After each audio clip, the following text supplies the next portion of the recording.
luggage. Did you get your luggage? No, it's in Miami. So we will be recording here momentarily. Don't forget you can buy DVDs of the talks from Ted, who came all the way from LA, who is hopefully going to be headed back to LA if he can get out in the snow. So they are just over there. Buy them for cheap. So last but not least, you're here to see Scott Moulton, and he is going to talk to you about DIY hard drive diagnostics. Enjoy. Give him a hand.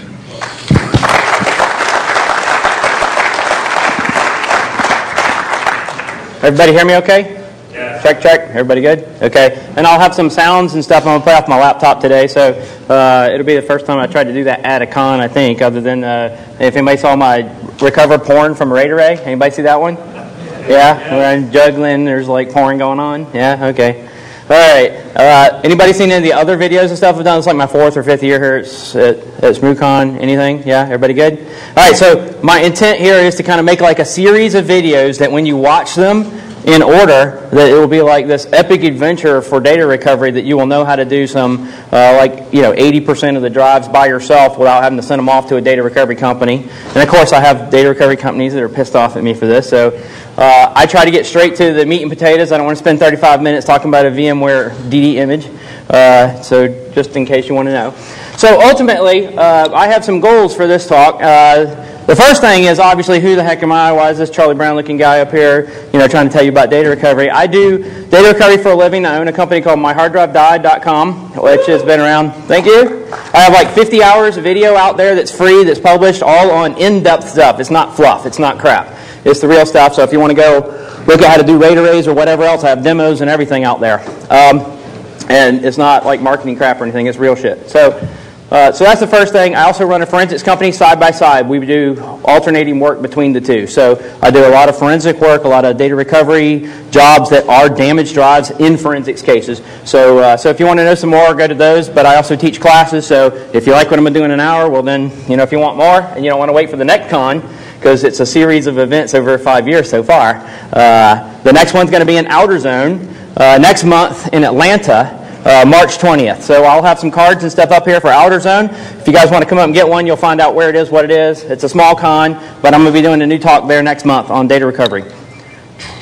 So, the first thing is I want to make sure that when you walk out of this room, you at least know something new. Not like just want to make sure you know something new you didn't know. So hopefully everybody will know something when they walk out of here, and hopefully a whole lot. Make sure that you know when to stop doing data recovery. That's my biggest problem now is I've done this series of events where I started at higher end stuff. Now I'm actually going backwards. I'm going back to the beginning and saying, look, this is stuff you should have known in the first place before you got to the other advanced videos because of the emails and stuff I get on a daily basis now. Oh, I took the platters out or I took the heads out and I want to replace them and it's too late now. Sorry. So I want to make sure you know when to stop and say, look, I can't do this problem. And I give you specific examples so you know why. This is obviously about as cheap as possible. So this is not about I bought a $15,000 tool and here's how to use it. I will give some quick, short examples of what the difference is. But ultimately, the whole point is I'm trying to teach you how to do a lot of your own stuff without having to spend, even in excess of $100 if you can avoid it. And then I'm going to tell you about some things that suck, that get in our way.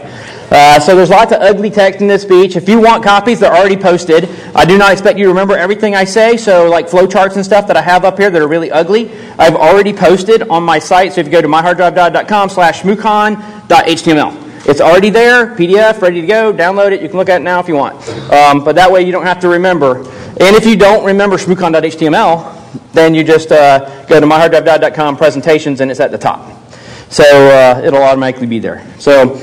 All right, so anyway, so this is the basics of what I'm trying to cover today. Like, these are the 5 major issues that you have to deal with when you're dealing with a hard drive and you want to know what's wrong with it. A lot of people will go, plugged in a hard drive, I don't get any user data. So what happened between there and not seeing my user data? That's what I'm focusing on here. So do you have a firmware problem? You got head damages, boards are problems, motors, things like that. Where do you start? Where do you stop? And then do I actually have platter damage? So it's not always going to be this obvious, okay? This is obvious, and if you're doing this, we're going to be dealing with either some soldering. You can't just swap boards in some cases, and there are going to be some chips and stuff that you have to solder in certain cases. There are certain drives that you can just swap boards, but we're going to talk about those.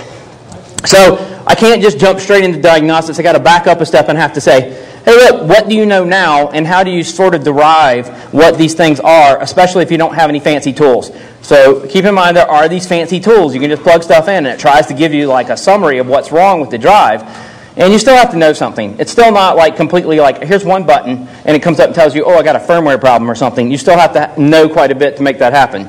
So in 10 minutes, I'm going to try to make just kind of like a, and it may be 15 minutes, I don't know, you know, a little bit of a basic idea about how we're dealing with what type of problem. So the first thing is, if you have a hard drive and it's dead, the very first thing that happens is somebody goes, oh, I want to swap heads. I think it's a head problem. I want to swap heads. I'm trying to stop you before you get that far to say, let's don't swap parts. Even boards, you have to be very careful with going buying an identical drive and then swapping the board. And I know I've said that in some previous events, but some newer things have come out lately that can cause damage with the boards, and in certain drives like Western Digital's, you may need to unsolder a chip and move it. And it may not do damage if you swap the board, but it's not going to work either. So without that, you need to know that. So I want to make sure you know, if you're thinking about swapping parts, when do we actually discuss that? Where are we actually going to talk about practicing with the drive? And I get these emails all the time too. I got this one drive in from my client. It's not working right. Where do I buy a donor drive so I can swap heads?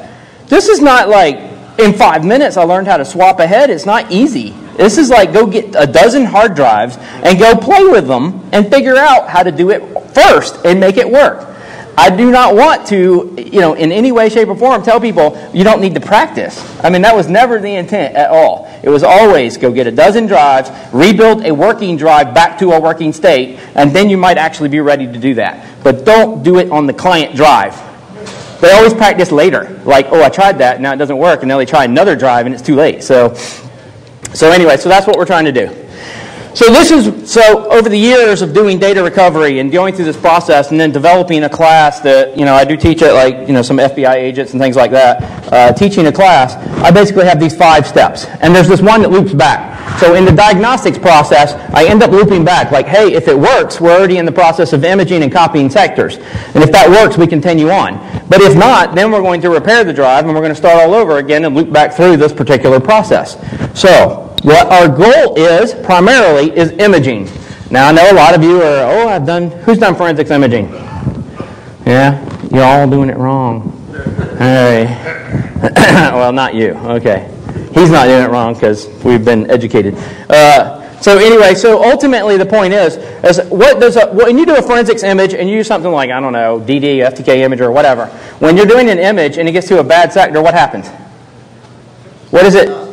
Yeah, it either stops and dies, or what does it put there if it's able to continue? Error. Zeros, right? There was data there, right? There was data there. So if you got 512 bytes, and let's just say one is wrong, if you could still get the rest, that doesn't make the rest wrong, right? So there's still a process in which you do not have to pad all of that data. There's still a couple of things that you can actually do to read from those damaged sectors. So if I'm able to do that, say ignoring ECC or getting some other content back and filling those sectors, and it's not 0, it's got to be better than 0, right? The other problem with 0 is that 0 doesn't indicate anything different than the rest of the unallocated space on the drive that was 0 in the first place. So unless you're writing like bad, bad, bad there, you don't know the difference between what was a bad sector and then what you need to fill in versus empty space that was already 0 in the first place. Not that it's always 0, because sometimes there's just unallocated crap out there that you got to recover from.